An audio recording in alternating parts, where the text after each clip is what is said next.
again with someone who has blown many of your minds, and mine included.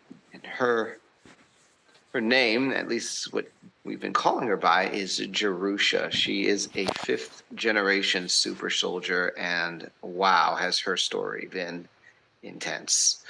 So I finally got her back. She and she is ready to drop some more knowledge and pull back some more veils for us today. And I'm looking forward to this conversation. Largely, we're going to be focusing on the United Kingdom and her experience there through time and different years and through wormholes and through all kinds of, I don't even know what, because I do not actually know where this show is going. But, Jerusha, welcome back to Discovering Truth with Dan Duvall. Thank you so much for having me again. It's an honor to work with you, Dan. Yeah, absolutely. Before we go into the Fast and Fringe, I'd like to start off right, though, and release a little word I got on October 13th, if that's okay with you. Okay. All right, I got this word from the Lord. It starts out, it says, "Children of the promise, hope is the precursor of faith. So set your hope in this. All of my promises are my word made visible. Will you believe me now or wait until you can see them? I tell you, you don't wait, but exercise the faith to make the goodness work on your behalf. My words are set out to fulfill what turns my heart to you and do not return to me void. So what is life without hope? An absence of my purpose and a rejection of my will. And what is faith without works? Hope deferred and the lack of abundance. You ask, what will satisfy my soul, my discontent, my longings? I tell you, it is being filled with the hope of all glory." Daniel 12:3. "It is my desire to crown you with glory, and a multitude of brightness you will be, a beacon of hope and a truth for the rest of the world to see. That crowned countenance to those who've been tested in the earth 7 times and have come out as silver. But righteousness cannot shine where hope has wilted faith, and where love was not produced, where I've tested you. You have an abundance of seeds that I gave in you, enough to even sow back to me what I have and will give to you. When I said, love one another as I have loved you, this is the way to righteous dwelling, and to widen your tents and borders. To tabernacle with me when the stakes grow around the deep roots planted in my foundation, so my spirit can pour into my living stones."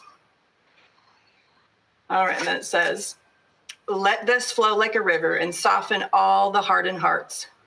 Then you will understand how I will bring you all back into the workings of my gospel." Ephesians 2:12. "And you will taste and see how hope springs eternal in your midst. Do not grow faint in your hearts, but like Isaiah 12:3-6. Draw water from the well of salvation with joy like treasure, hunting pearls, and see what I see within." So how deep do you want to go, says the Lord of hosts. All right. All right. I, for one, am ready to go deep. Okay, so it's been a month of revealing. That's for sure. Well, there's been a lot going on. Yes. I mean, like on the world, playing board, Israel and Hamas are at war, and we're gearing up for another presidential election thing, and there's just all kinds of cycles going on. And you want to talk about the UK? Yeah, all of it's to reveal the tares and the weeds. That's my say on that. I have had a lot revealed. Some of it's been pretty unpleasant, but it's a great release when things get revealed and you just let the Lord unravel you. So one of the things that I realized was that I had an altar that I didn't know about, and her name was Rose.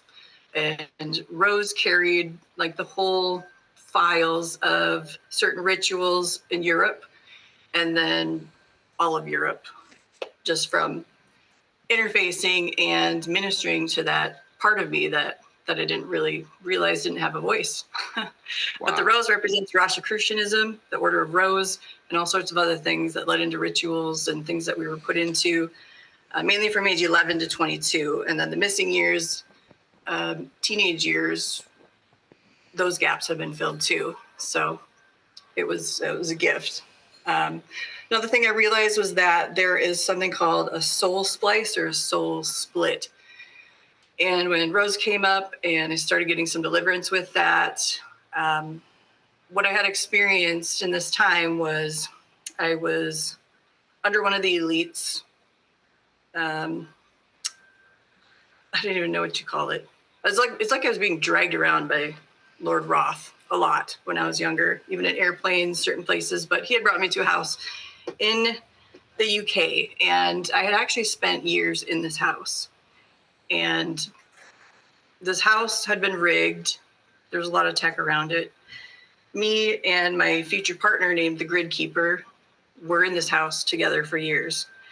And that soul splice that happened there, the only way I can describe it is it feels like a wedge is driven in your soul. A lot of people don't think your core can be hurt, but I realized that mine was. It just feels like you're pulled like out of time or out of sideways in time, like one of the weavers, I called them, the spiders. I'll get into them later and what the Roths are, but that's what it felt like. And I couldn't speak English. I was speaking a different language, and I had to like rebuild my core in order to be able to function. So that was interesting, having that memory come back. So when your soul is fractured like that, only the Lord's hand can fix this. And then he can correct all those aberrations and smooth around those rough edges to bring you back to wholeness and completeness with him. So we were in this house, me and the Grid Keeper. It was like a prison. Basically, we were starved in this house for years. And who would have thought that a simple honey solution could help me get rid of dementia? People always ask me how I recovered my memory, and every time I tell them, they are shocked, because it all started with a $1 natural solution. I discovered neuroscience and longevity. I had trying to figure out how to escape this house because it felt kind of almost like a time loop in itself, this house. So my partner, he helped me integrate. What happened is that we eventually we agreed to be part of some elite programs in order to have freedom and not be trapped anymore. And yes, that was a mistake on our behalfs, but that got us into other areas and even time travel together and other things. So we did end up getting out of this house. He ended up more with like MI5 and other male type groups. I agreed to go with, I don't even know the name of what I was actually with, but it was ran by the Queen. That's all I know. And so it was like a private mercenary group or something. So anyways, we started going on missions. So thus me and Grid Keeper's journey begins. What I kind of want to share in the spiritual realm of what we got entangled with is called what I would call the beehive. Now, we know that the Queen had her belt and the bee on her belt. What I was involved with was something that felt like it was a brain chip in our brains that was connected to her belt. And when she activated that belt, from what I remember, it would send out a signal to the rest of her beehive, to the soldiers that were on work with her.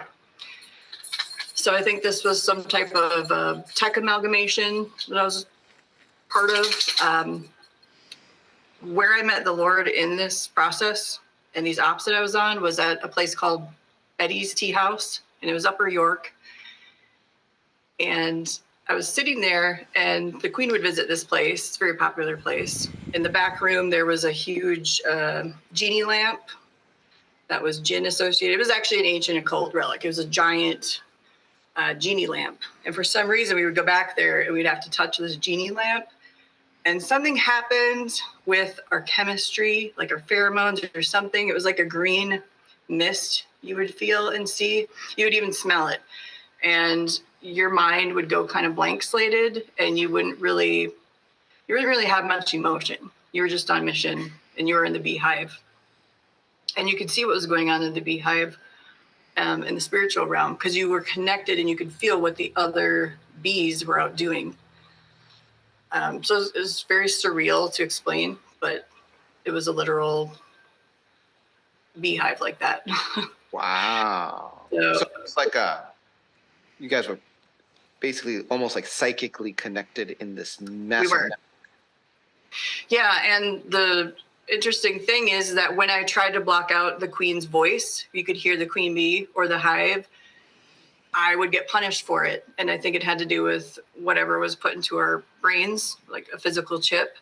And I would see the queen bee screaming at me, and it was, if you had an impulse to say no and to not do something, then you would see that, and it would feel like a burning, and so you would change your thoughts to something else. So something with that genie lamp, the tea house, all that activated us before we got sent out. And what I realized when I was sitting there in this tea house, I called it Black Eyed Betty's, because when you get activated, it's like you went black, and people you knew, or even if you ran into on the street, somebody would talk to you and it was just no emotion. You were just numb. I realized in this moment, when I was being tortured by the queen's face and her voice and whatnot, that I could still pray. And I did pray in that moment to get out of what I had signed off to do. It just seemed like we got involved with the worst type of people constantly, and it just snowballed for years and years and years. But the Lord actually met me in that tea house, and the coolest thing happened because I felt part of that chip dissolve in my head, and I felt God touch my head. So that torture was kind of gone, and it felt like a band was around my head before, like a tight band, and the band just, it busted off somehow, supernaturally. And what I want people to realize, I guess, take away from this is that the queen hive is actually a realm of hell. And it's an actual beehive that I was seeing when I would get activated, when I would keep working for the satanic factions. But it is something that you can get out of. So, and this hive belonged to Queen Elizabeth, yes? Yes. Okay. All right. So obviously I have a few questions now. All right. And so number one, how old would you say you were when you were doing these missions? Or how old was the body you were using? Give me a little bit of context. My time in Europe was mainly from 11 to 22. Okay. So anytime in between there. That's when we got conditioned and got into the higher ranks of certain organizations and whatnot. So while Gridkeeper was out doing something, I'd be somewhere else. But we did get to meet and go on missions together and stuff. One of those places was called, there's a lot of gates, and I'll describe why there's a lot of gates there too. The Harrow Gate, one of them was called. And this place was, the Harrow Gate was right next to the tea house, and it had Turkish bathhouses. This place was really very ominous. It was harrowing for sure. Okay, the Buxton Hotel was there. They had all the soldiers come in together in that place, and there was these arches that were all over the hotel. So we get taken there at night by like the highest politicians, government people. They were taking pictures of us as we were activated and standing in the moonlight in front of the arches of the hotel, and we were all dressed in black. And then before we'd get sent out to wherever, and cars would take people to different places. The Turkish bathhouses were run by people in the Middle East, and inside of those were portals that were they looked like hot tubs, but they were actually portals. And they were taking people to places like Side Turkey, or very ancient operations where like a throne of Thoth would have been or something. And for some reason, people were separated as we were standing up front of there by root races. Like, say, somebody with dark hair, dark skin, they would be taken by the Saudi Arabians in a car somewhere. Or somebody that's very light-skinned, red hair European, they'd be taken with those type of people. So different handlers, they called them root races for some reason. They'd send them off to different parts of the world. Interesting. But the Harrow Gate was the high gate. Wow. Wow. Okay, so I want to come back because I have more questions about that one.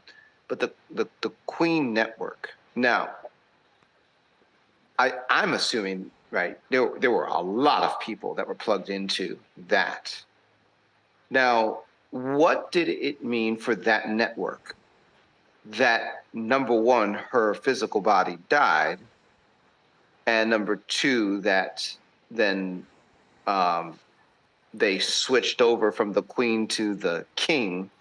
And was there any transference, or do you have anything to say to that? Never thought about that.